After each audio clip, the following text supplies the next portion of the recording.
কিছু টেকনিক অবলম্বন করলে আপনি আপনার শাশুড়ির মন জয় করতে পারবেন। শাশুড়িরা আসলে বেশি কিছু চায় না, আগের জামানার মানুষ তো, এদেরকে ওইভাবে হাত করতে হবে।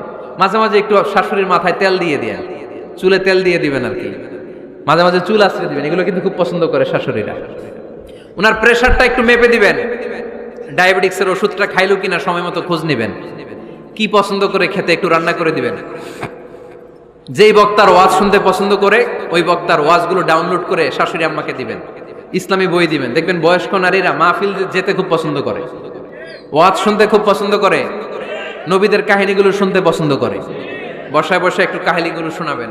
বাইরে বেরোলে জিজ্ঞেস করেন, আম্মা আপনার কিছু লাগবে কিনা। আরেকটা টিপস আছে, চুল যখন আশ্রাবেন আর শাশুড়ির মাথা যখন তেল দিয়ে দিবেন তখন অতীতের কথা জিজ্ঞেস করেন, দেখবেন অতীতের স্মৃতিতে হারিয়ে গিয়েছে আপনার শাশুড়ি। কি জিজ্ঞেস করবেন জানেন?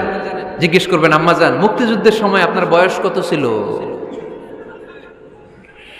ওই সময় মুক্তিযুদ্ধের সময় আপনাদের এলাকায় কি কি হয়েছিল মা? আরেকটা প্রশ্ন করবেন, মা বিয়ের সময় আপনি কেমন ছিলেন? ওই দিন দেখবেন বুড়ি আর বুড়ি নাই, জুয়ান হয়ে গেছে। ওই দিন বলবে, মা আমি অনেক সুন্দরী ছিলাম, আমার মাথায় অনেক চুল ছিল, আজকে নাই।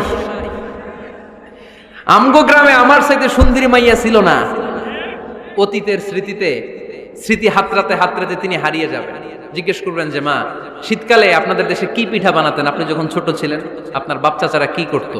এগুলো জিজ্ঞেস করলে উনি স্মৃতির পাতা হাতরাতে হাতরাতে চোখ দিয়ে দাঁড় দাঁড় করে ওনার পানি ঝরতে শুরু করবে। আপনার জায়গায়, ওনার হৃদয়ের মনি কোঠায় এমন জায়গায় পৌঁছবে, আপনার ছাড়া উনি কিছুই বুঝবে না।